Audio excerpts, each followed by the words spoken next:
ہمارے نبی صلی اللہ علیہ وسلم نے فرمایا کہ لا فضل لعربی علی عجمی ولا لعجمی علی عربی ولا لاسود علی ابیض ولا لابیض علی اسود الا بالتقوی.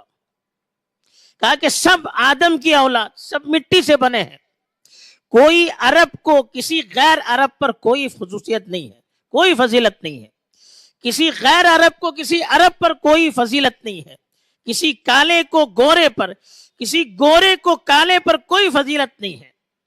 اگر کسی کو کوئی فضیلت اور عزت ہے وہ تقوی کی وجہ سے. کون اللہ سے زیادہ ڈرتا ہے؟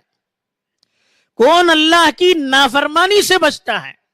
اس کی وجہ سے اللہ کے یہاں، اوپر والے کے یہاں مقام بڑھتا ہے. باقی سب ایک ہی ہیں. ہمارے پروفٹ صلی اللہ علیہ وسلم نے بتایا، دیکھیے مسجد میں ہم نماز پڑھتے ہیں. اب مسجد میں نماز کے لیے جب جاتے ہیں اس پہ کوئی جاتی نہیں دیکھی جاتی ہے. کون بڑا، کون چھوٹا، کون ساہوکار، کون نوکر، کون مالدار، کون غریب، کچھ بھی نہیں. سب ایک لین میں کھڑے ہو جاتے ہیں، ایک ہی صف میں سب کھڑے ہو جاتے ہیں.